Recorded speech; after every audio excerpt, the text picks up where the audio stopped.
Hello everyone, welcome to MS educational TV. इस video में आपको education society curriculum and learners के important question देखने को मिलेंगे। यदि आपको और भी सब्जेक्ट के इंपॉर्टेंट क्वेश्चन की वीडियो देखनी है तो अपने यूट्यूब चैनल के ऊपर जाके देख सकते हैं। फर्स्ट क्वेश्चन है, सामाजिक परिवर्तन में शिक्षक की भूमिका का वर्णन कीजिए। तो इसका आंसर है, सामाजिक परिवर्तन को इंग्लिश में बोलते हैं सोशल चेंज, और जो भूमिका होती है इसको बोलते हैं रोल। तो इसका आंसर है, सामाजिक परिवर्तन में शिक्षक की अहम भूमिका है। शिक्षकों द्वारा प्रारंभ से ही पाठ्यक्रम के साथ ही साथ जीवन मूल्यों की शिक्षा भी दी जाती है। शिक्षा में ज्ञान, विनम्रता, व्यवहार कुशलता और योग्यता प्रदान करती है। शिक्षक को ईश्वर तुल्य माना जाता है। आज भी बहुत से शिक्षक शिक्षकीय आदर्शों पर चलकर एक आदर्श मानव समाज की स्थापना में अपनी अहम भूमिका का निर्वहन कर रहे हैं। नेक्स्ट क्वेश्चन है, शिक्षण की आगमन विधि क्या है? आगमन विधि को बोलते हैं इंडक्टिव मेथड। तो इसका आंसर है, आगमन विधि में सबसे पहले विषय वस्तु से संबंधित उदाहरण दिए जाते हैं और उदाहरणों के आधार पर नियम स्थापित किए जाते हैं। यह छात्र केंद्रित विधि है। यह विधि मूर्त से अमूर्त की ओर, ज्ञात से अज्ञात की ओर, स्थूल से सूक्ष्म की ओर, सरल से कठिन की ओर सिद्धांत पर कार्य करती है। व्याकरण शिक्षण हेतु सर्वोत्तम विधि है। नेक्स्ट क्वेश्चन है यहाँ पे, राष्ट्रीय अध्यापक शिक्षा परिषद से आप क्या समझते हैं? यहाँ पे देखिए, इसको इंग्लिश में बोलते हैं national council for teacher education, और शॉर्टकट में इसको बोलते हैं NCTE। तो इसका आंसर है, राष्ट्रीय अध्यापक शिक्षा परिषद भारत सरकार द्वारा स्थापित एक संगठन है जो शिक्षकों के प्रशिक्षण और मान्यता को सुनिश्चित करने के लिए जिम्मेदार है। इसका मुख्य उद्देश्य शिक्षा मानकों, प्रशिक्षण मानकों और शिक्षा के क्षेत्र में गुणवत्ता को सुनिश्चित करना है। NCTE शिक्षा संस्थाओं को मान्यता देने, शिक्षक प्रशिक्षण संस्थाओं को मान्यता देने और शिक्षा मानकों की समीक्षा करने के लिए जिम्मेदार है। यह संगठन शिक्षा क्षेत्र में गुणवत्ता और प्रगति को सुनिश्चित करने के लिए नियमों, दिशा निर्देशों और मानकों की व्यवस्था करता है। नेक्स्ट क्वेश्चन है, मानव संसाधन विकास मंत्रालय के मुख्य उद्देश्यों का वर्णन कीजिए। इसको इंग्लिश में बोलते हैं ministry of human resource development, और मुख्य उद्देश्य इसको बोलते हैं ऑब्जेक्टिव्स। तो इसका आंसर है, मानव संसाधन विकास मंत्रालय का मुख्य उद्देश्य शिक्षा पर राष्ट्रीय नीति तैयार करना और यह सुनिश्चित करना कि यह पत्र और भावना में लागू हो। पूरे देश में शिक्षण संस्थाओं की पहुंच और सुधार सहित योजनाबद्ध विकास उन क्षेत्रों में शामिल है जहां लोगों को आसानी से पहुंच उपलब्ध नहीं है। गरीबों, महिलाओं और अल्पसंख्यकों जैसे वंचित समूहों पर विशेष ध्यान देना, छात्रवृत्ति, ऋण, सब्सिडी आदि के रूप में वित्तीय सहायता प्रदान करना तथा समाज के वंचित वर्गों के छात्रों को योग्य बनाना है। नेक्स्ट क्वेश्चन देखिए, SCERT का पूर्ण रूप लिखना है, इनकी फुल फॉर्म लिखनी है। इसको अगर हम बात करें हिंदी में तो इसको बोलते हैं राष्ट्रीय शैक्षिक अनुसंधान और प्रशिक्षण परिषद, और इसको इंग्लिश में बोलते हैं state council of educational research and training. तो यहाँ पे इसका पूर्ण रूप आपको लिखना है, फुल फॉर्म इसकी लिखनी है। नेक्स्ट क्वेश्चन है, ई पाठशाला पर एक संक्षिप्त टिप्पणी लिखिए। इसका आंसर है, ई पाठशाला एक शिक्षा प्लेटफॉर्म है जो मानव संसाधन विकास मंत्रालय के उद्देश्यों को पूरा करने में मदद करेगी। इसके माध्यम से छात्रों, छात्राओं और शिक्षकों को उच्चतर गुणवत्ता की शिक्षा और शिक्षण के साथ साथ मानव संसाधनों के विकास के लिए उपयुक्त संसाधनों और सामग्री की पहुंच प्राप्त होती है। इसके साथ ही यह पहल समाज में समानता, न्याय और समरसता के माध्यम से समरसता को संवर्धित करने के लिए महत्वपूर्ण है। ई पाठशाला ने छात्रों के लिए कक्षाओं ने ऑनलाइन ट्यूशन के रूप में एक वैकल्पिक अवतार लिया है। इसके माध्यम से शिक्षा घरों तक जाने लगी है। नेक्स्ट क्वेश्चन है, शिक्षक और समाज के बीच संबंधों को वर्णन कीजिए संबंधों को। टीचर को तो शिक्षक बोलते हैं और जो समाज है उसको बोलते हैं सोसाइटी। तो इसका आंसर है, शिक्षक और समाज के बीच संबंध बहुत महत्वपूर्ण होते हैं। शिक्षक समाज का एक महत्वपूर्ण हिस्सा होता है और समाज के विकास में मदद करते हैं। वे छात्रों को न केवल शिक्षा प्रदान करते हैं बल्कि उन्हें समाज में सफलता की दिशा में गाइड भी करते हैं। शिक्षक समाज के सदस्यों के साथ अच्छे संबंध बनाने में मदद करते हैं। वे छात्रों को समाज में सही मार्गदर्शन प्रदान करके सामाजिक मान्यताओं, मूल्यों, नैतिकता को सिखाकर समाज में उच्चतर स्थान प्राप्त करने के लिए उन्हें प्रेरित करते हैं। शिक्षक समाज में एक अध्यापक की भूमिका निभाते हैं और समाज के लिए सक्रिय नागरिकों की तैयारी करते हैं। शिक्षक समाज के साथ संवाद और सहयोग के माध्यम से संबंध बनाते हैं। वे समाज की ज़रूरतों, मांगों और समस्याओं को समझते हैं और इसके अनुसार अपने पाठ में प्रभावी बदलाव करते हैं। शिक्षक समाज के सदस्यों की मदद करने के लिए सक्रियता दिखाते हैं, जैसे कि सामाजिक कार्यों में भाग लेना, गरीब बच्चों को शिक्षा के लिए योजनाएं चलाना आदि। नेक्स्ट क्वेश्चन है सामाजिकरण के महत्व पर जो वर्णन कीजिए। सामाजिकरण को बोलते हैं सोशलाइजेशन। तो इसका आंसर है सामाजिकरण समाज में एक महत्वपूर्ण प्रक्रिया है जिसमें लोगों को सामाजिक, आर्थिक, राजनीतिक और सांस्कृतिक रूप से समृद्ध बनाने की प्रयास किया जाता है। इसका मुख्य उद्देश्य समाज में समरसता, संगठन समानता को प्रोत्साहित करना होता है। सामाजिक बदलाव के माध्यम से सामाजिक असमानता, अन्याय, भेदभाव, अशिक्षा, गरीबी, जातिवाद और अन्य समस्याओं को कम किया जाता है। सामाजिकरण, जिसको सोशलाइजेशन बोलते हैं, सामाजिकरण के माध्यम से हम समाज में सुधार को प्रोत्साहित करते हैं और एक समृद्ध समाज की नींव रखते हैं। यह समाज को स्थायी रूप से समृद्ध विकसित करने में मदद करता है। सामाजिकरण की प्रक्रिया में व्यक्ति संस्कृति के साथ साथ कौशल भी सीखता है, जिसमें भाषा से लेकर हाथ की निपुणता तक शामिल है, जो उसे मानव समाज का एक भागीदार सदस्य बनने के लिए में सक्षम बनाएगा। नेक्स्ट क्वेश्चन है अधिगम की निगमन विधि क्या है। तो इसको इंग्लिश में बोलते हैं डिटेक्टिव मेथड। निगमन विधि में विद्यार्थी को प्रत्येक सूत्र, विधि, नियम या निष्कर्ष को खोजना नहीं पड़ता। इस विधि से ज्ञात सूत्रों को उपयोगिता का क्षेत्र बहुत व्यापक है। इस विधि में छात्रों एवं अध्यापकों को कम परिश्रम करना पड़ता है। नवीन समस्याओं को हल करने के लिए यह विधि अत्यंत उत्तम है।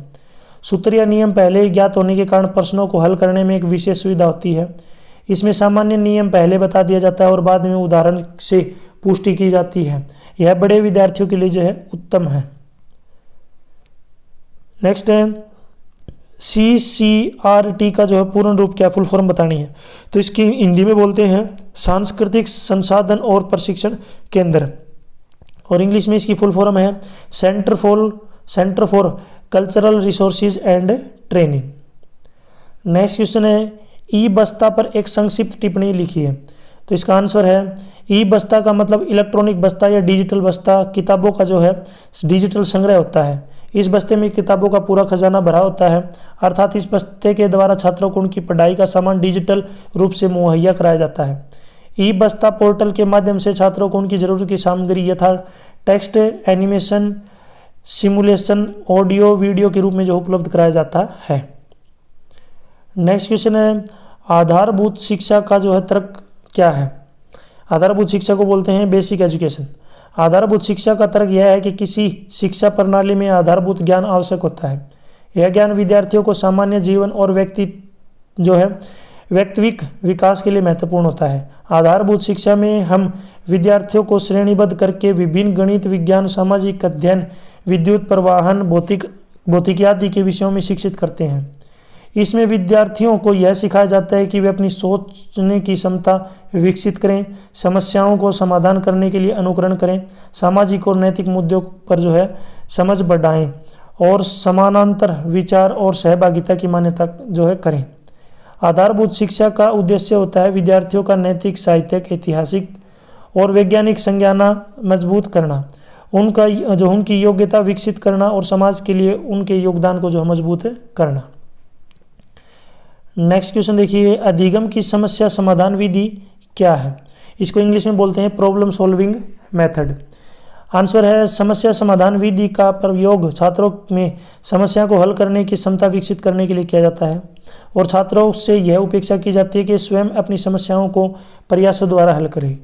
छात्रों को समस्या दी जाती है कि वे अपने कारणों की खोज निकालते हैं और नियम विधि के द्वारा उसे पूर्ण करते हैं। छात्र परीक्षण और मूल्यांकन के बाद उस समस्या का उचित मूल्यांकन करते हैं। यह विधि छात्रों में चिंतन, मनन, तर्क शक्ति, निरीक्षण शक्ति का विकास करती है। छात्र जो कुछ सीखता है क्रिया द्वारा सीखता है और स्थायी ज्ञान प्रदान करता है।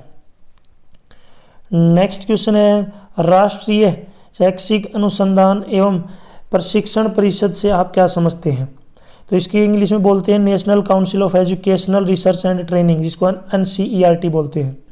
तो इसका आंसर है राष्ट्रीय शैक्षिक अनुसंधान एवं प्रशिक्षण परिषद एक संगठन है जो शैक्षिक अनुसंधान और शैक्षिक प्रशिक्षण को प्रोत्साहित करता है। इस परिषद का मुख्य उद्देश्य जो है पढ़ाई यानी कि एजुकेशन यानी कि शैक्षिक प्रगति को जो है सततता, उच्चतम स्तर के शिक्षा मानकों का संरक्षण और प्रोत्साहन, शैक्षिक नवाचार का प्रदर्शन और उद्योग, सामरिक और सांस्कृतिक क्षेत्रों का जो विकास करना है।